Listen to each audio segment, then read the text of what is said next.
मैं ओपी वर्मा आपके समक्ष वास्तु को उत्तर पूर्व से शुरू करें, उसके लिए आपको कुछ उत्तर पूर्व के बारे में हम डिस्कस करते हैं।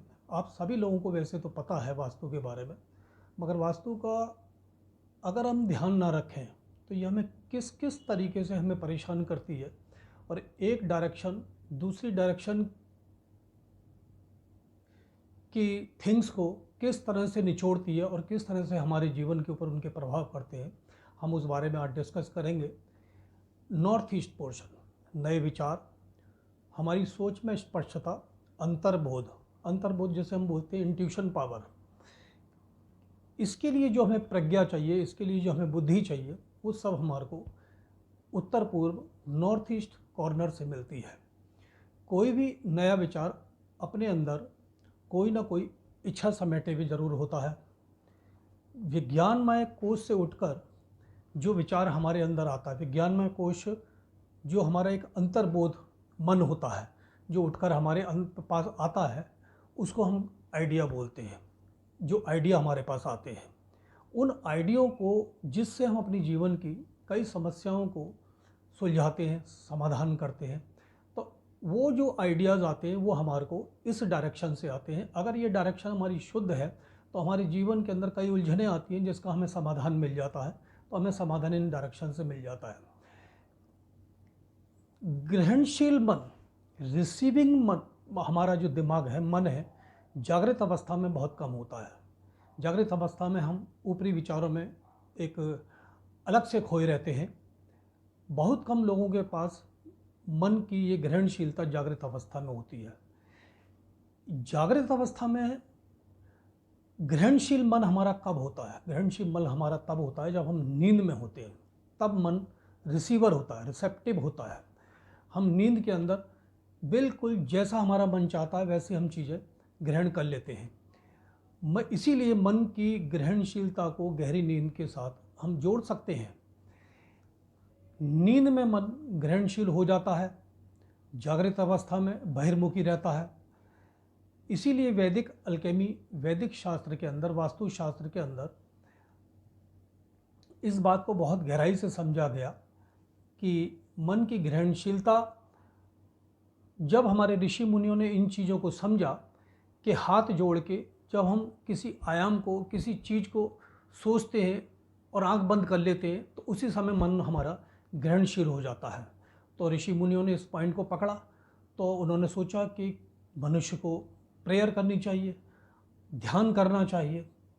तो इस चीज़ के लिए ये सब प्रज्ञा हमारे को उत्तर पूर्व नॉर्थ ईस्ट डायरेक्शन से मिलती है। मन की उत्तर पूर्व कोने में प्राकृतिक रूप से ये ऊर्जा होती है जो मन को ग्रहणशील बनाती है। इसीलिए उन्होंने सोचा कि हमें पूजा करनी चाहिए, प्रेयर करनी चाहिए। तो उन्होंने यहाँ पे हमारे ईस्ट का स्थान निर्धारित किया। ईस्ट का स्थान निर्धारित करने का मतलब ये नहीं कि हम पूजा ना करें तो हमारा मन रिसेप्टिव नहीं होगा। अगर आपने अपना ईस्ट वहाँ रख दिया तो आपका ध्यान कहीं भी आप होंगे, आपका मन उससे जुड़ा रहेगा। मन जब वहाँ जुड़ा रहता है तो हमारा मन रिसेप्टिव हो जाता है, हम ध्यान में रहते हैं, नए विचार हमारे पास आते रहते हैं, नए विचार आते रहते हैं।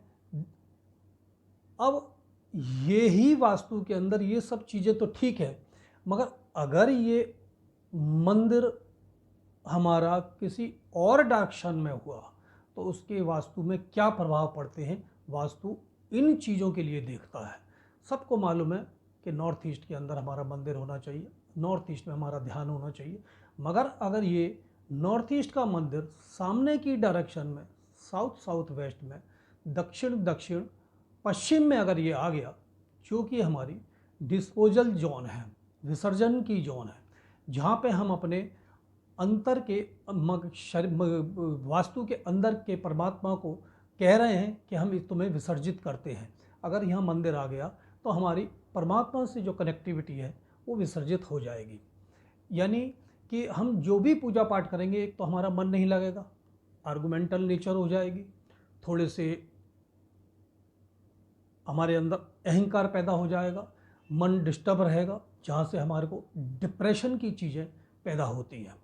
डिप्रेशन की चीज़ें पैदा होती हैं तो इसलिए हम अपने अंदर के वास्तु के शक्तियों को बोल रहे हैं कि हमें इन चीज़ों की ज़रूरत नहीं है, हम इन्हें विसर्जित करते हैं। तो ये इस तरीके से हमारे वास्तु के अंदर जब हम साउथ वेस्ट में या किसी भी डायरेक्शन के अंदर जहाँ वो पावर उत्पन्न होती है, वो इस कनेक्टिविटी को हमारी डिस्टर्ब करेगी। तो उत्तर पूर्व के कोने के अंदर ही मंदिर का स्थान बनाया हुआ है हमने। तो उत्तर पूर्व में बैठ के अगर हम ध्यान लगाते हैं तो हमारे को नए आइडियाज़ आते हैं।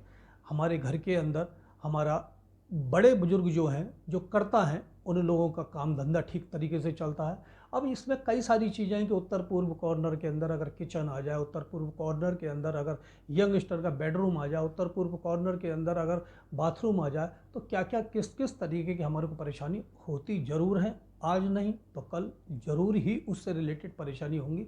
इसलिए ये हमारा हेड सर्किट है, मेन बोर्ड का हेड सर्किट है उत्तर पूर्व कॉर्नर। इसका शुद्ध रहना, इसका सही रहना हमारे लिए बहुत ही ज़रूरी है।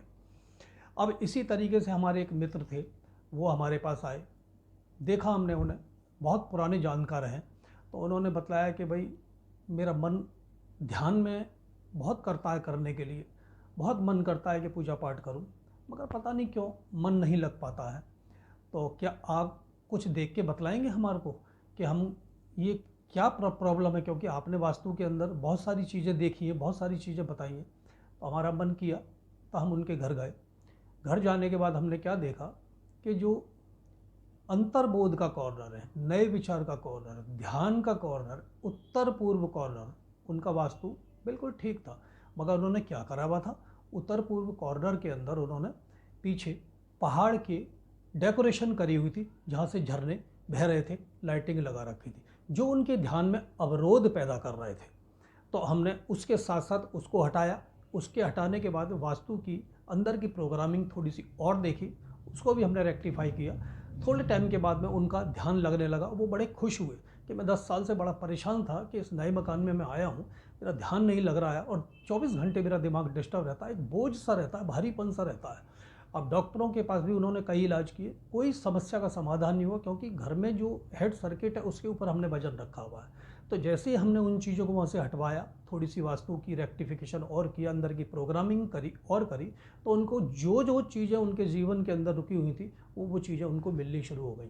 तो इस तरीके से हमारा ये जो प्रथम वास्तु का जो कॉर्नर है, उत्तर पूर्व नॉर्थ ईस्ट कॉर्नर, हमारी ज़िंदगी के अंदर हमारे जीवन को सुचारू रूप से चलाने के लिए बहुत अहमियत रखता है। इसको हमें हर दृष्टिकोण से साफ़ सुथरा रखना चाहिए। इसी तरीके से हम हर दिशाओं के बारे में बात करेंगे। फिर हम वास्तु की प्रोग्रामिंग के बारे में बात करेंगे कि वास्तु की प्रोग्रामिंग हमें करनी कैसे चाहिए, क्या है वास्तु की प्रोग्रामिंग। तो वो उसके बारे में हम धीरे धीरे इसमें डिस्कस करेंगे। सब्जेक्ट लंबा है, थोड़ा थोड़ा सा समझें और उसको अपने घर में कोशिश करें करने की। देखिए उससे किस चीज़ का फ़ायदा मिलता है। आज